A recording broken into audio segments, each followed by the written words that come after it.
दोस्तों, अगले एपिसोड में बाबा साहब अपने बेटे के दिल से महक का ख्याल निकालने के लिए पहले तो बातचीत से इसे समझाने की कोशिश करेंगे, मगर कामयाब नहीं होंगे। फिर महक के ख़ानदान को कुछ ले देकर मामला हल करने की कोशिश में भी बुरी तरह नाकाम हो जाएंगे।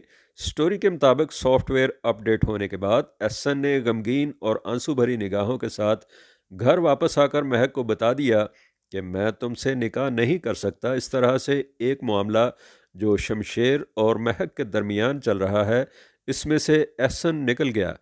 हम इसे अभी मामला ही कहेंगे, मोहब्बत तो नहीं, क्योंकि शमशेर महक से यकतरफा मोहब्बत करता है और अभी तक महक इससे नफ़रत करती है, क्योंकि शमशेर की वजह से इसकी फैमिली किसी को मुंह दिखाने के काबिल नहीं रही।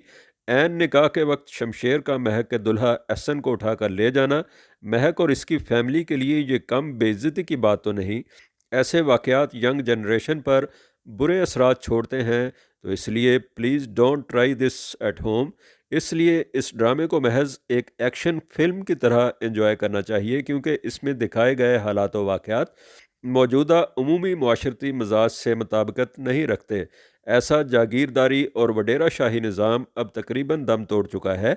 बहरहाल शमशेर और महक इंतहाई ज़रूरी हालात में फ़ोन पर बात कर लेते हैं। महक शमशेर से कहेगी कि एक बार गला क्यों नहीं घोंट देते, रोज़ रोज़ का मरना बर्दाश्त नहीं होता।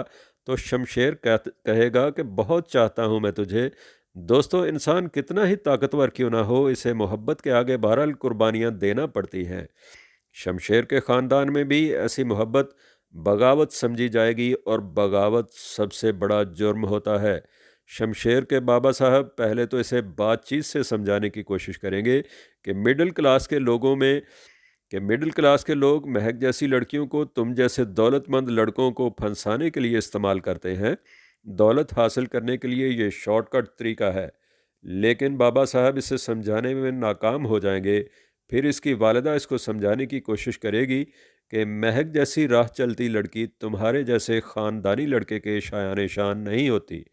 लेकिन शमशेर महक की मोहब्बत में दीवाना होकर माँ के आगे भी खड़ा हो जाएगा और महक की तौहीन बर्दाश्त ना करते हुए अपनी माँ से कहेगा कि आइंदा महक के लिए राह चलती लड़की जैसे अल्फाज आपके मुंह से ना निकलें। ये सुनकर बाबा साहब उठकर चल देंगे।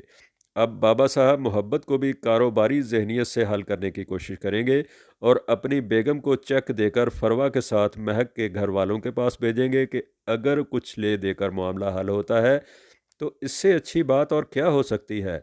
फरवा इनके घर जाकर कहेगी कि हम अच्छे से जानते हैं कि तुम जैसे लोग अपनी लड़कियों को इस्तेमाल करके अच्छे मुस्तकबिल के प्लान बनाते हैं। महक ये सुनकर पानी का गिलास इस दौलतमंद मगरूर लड़की के मुंह पर फेंक देगी। शमशेर के लिए भी अपनी मोहब्बत की ऐसी तौहीन बर्दाश्त नहीं होगी। इस और दौलतमंद फरवा के लिए ये बात मुंह पर किसी तमांचे से कम नहीं हो। वो शमशेर की माँ से कहेगी कि अगर अब भी शमशेर इस लड़की के पीछे जाता है तो समझ लें कि आपके बेटे की गैरत मर चुकी है। दोस्तों, बाबा साहब अपने बेटे को समझाने और महक के वालिदैन को मुंह मांगी रकम पेश करने के तरीकों से नाकाम होकर अगले एपिसोड्स में कुछ मज़ीद भयानक तरीके अख्तियार करने वाले हैं।